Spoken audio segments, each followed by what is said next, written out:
यह देश के आम जन का मंत्र बन गया। हर ओर, उत्तर, दक्षिण, पूरब, पश्चिम, जहां कहीं भी आप जाएंगे तो आपको एक ही नारा सुनाई देगा, एक ही स्वर आपको सुनाई देगा। आम जनमानस के मन में एक ही संकल्प दिखाई देगा और वह है कि फिर एक बार मोदी सरकार, अब की बार 400 पार।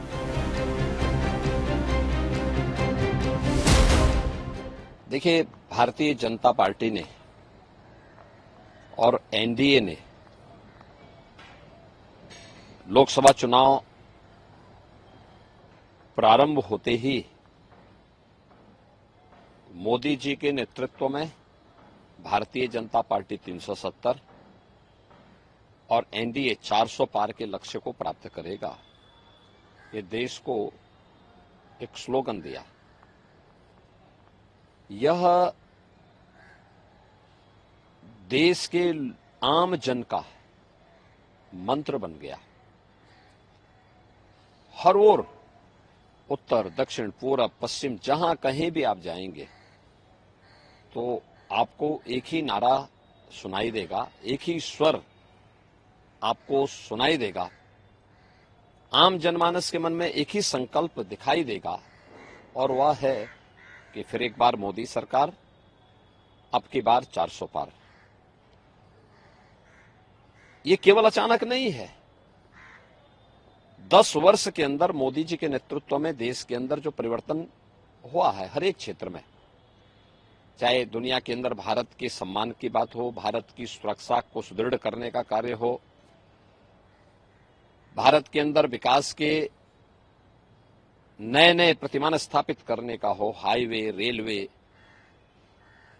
हाईवे में 2 लेन, 4 लेन, 6 लेन, 12 लेन के हाईवे, रेलवे में नमो वंदे भारत, अमृत भारत और नमो भारत की नई ट्रेन की मॉडर्न फैसिलिटी के साथ में, वर्ल्ड क्लास फैसिलिटी के साथ में जो सुविधाएं उपलब्ध हुई हैं, चाहे वह इस कार्य को आगे बढ़ाने का हो, 1 डिस्ट्रिक्ट 1 मेडिकल कॉलेज का हो, एम्स हो, IIT, IIM, IIIT, NIT, world class university, हर घर नल जैसी योजनाओं के माध्यम से विकास के जो नए मॉडल मोदी जी के नेतृत्व में 10 वर्ष के अंदर हुए और गरीब कल्याणकारी योजनाओं को भी जिस प्रभावी ढंग से जमीनी धरातल पर उतारने का काम हुआ है, गरीब को फ्री में राशन की सुविधा का लाभ, करोड़ों गरीबों को प्रतिवर्ष 5 लाख रुपए की मुफ्त स्वास्थ्य की सेवा उपलब्ध करवाने का कार्य, किसान को किसान सम्मान निधि का लाभ,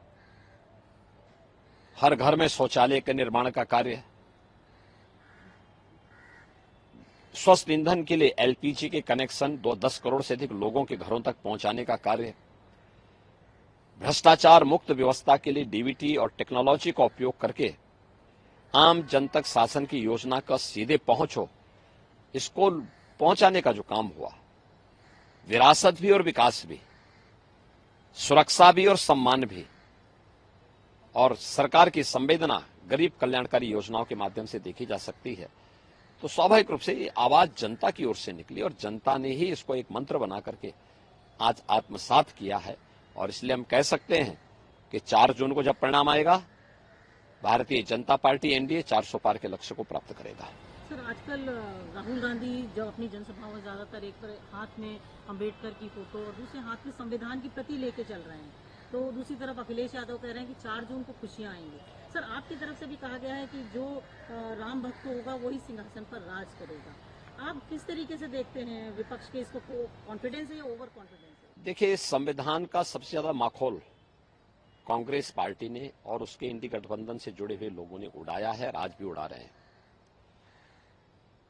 देश के अंदर स्वतंत्र भारत में अभी संविधान बना ही था, बाबा साहब भीमराव अंबेडकर की भावनाओं के विपरीत जाकर के तत्कालीन कांग्रेस सरकार ने धारा 370 को देश के संविधान में जबरन डालने का काम किया था।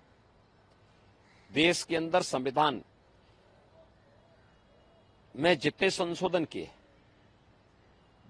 चाहे अभिव्यक्ति की स्वतंत्रता को कैद करने का कार्य कांग्रेस सरकार के द्वारा पहली ही सरकार में किया गया था, और 1975 को कौन नहीं जानता है।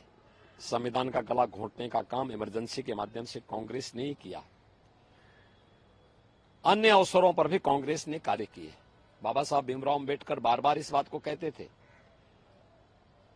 कि धर्म के आधार पर आरक्षण नहीं हो सकता। संविधान सभा में भी और उसके बाद भी उन्होंने इसका विरोध किया, लेकिन कांग्रेस ने लगातार ये प्रयास किया कि एससी एसटी और ओबीसी को मिलने वाले आरक्षण में से सेंध लगा करके इसमें से कुछ लाभ, कुछ हिस्सा काट करके अल्पसंख्यकों को, खासतौर पर मुसलमानों को दे दिया जाए।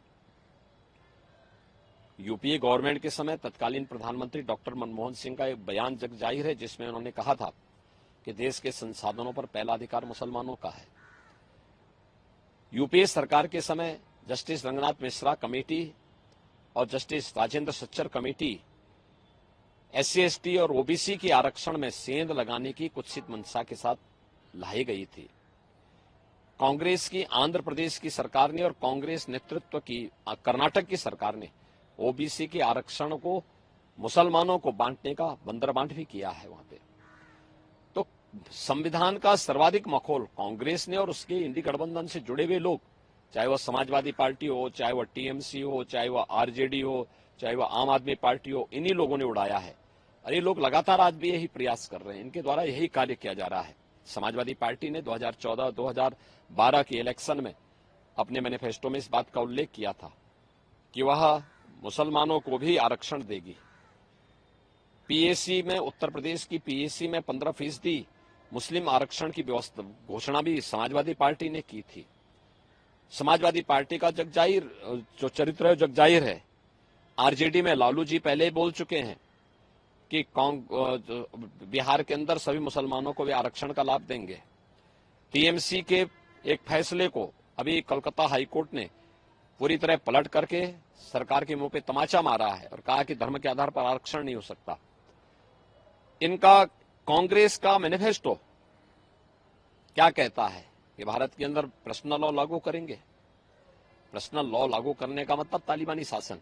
बेटी स्कूल नहीं जा पाएगी, माताएं बहनें मार्केट और ऑफिस नहीं जा पाएंगी, बुर्का पहन करके घर में दबा रहना पड़ेगा। भारतीय जनता पार्टी इस बात को कहती है, मोदी जी के नेतृत्व में किया भी गया है। बेटी बचाओ बेटी पढ़ाओ से लेकर के मातृवंदना योजना से लेकर के नारी शक्ति वंदन अधिनियम, देश की पहली संसद में यह अधिनियम पारित हुआ जो महिलाओं को विधानसभा और संसद में 33% आरक्षण की सुविधा देता है। और बीजेपी की एक घोषणा है कि देश बाबा साहब भीमराव अंबेडकर के द्वारा बनाए गए संविधान से चलेगा। यह देश पर्सनल कानून से नहीं चलेगा और सरिया कानून से भी नहीं चलेगा। कांग्रेस और समाजवादी पार्टी अपनी हार को सुनिश्चित जान करके गुमराह करने का प्रयास कर रहे हैं। इनकी मंशा कभी पूरी नहीं होगी और भारत की जनता बहुत जागरूक है। वह मोदी जी के नेतृत्व में फिर एक बार मोदी सरकार बनाएगा और जनता की ओर से आवाज आ रही है तो कि जो राम को लाए हैं हम उनको लाएंगे और राम भक्त ही राज करेगा दिल्ली के सिंहासन पर। तो स्वाभाविक रूप से परम राम भक्त मोदी जी हैं, परम राष्ट्र भक्त मोदी जी हैं। तो मोदी जी के नेतृत्व में एनडीए और भारतीय जनता पार्टी प्रचंड बहुमत की सरकार बनाएगी और उधर हम लोग जा चुके हैं।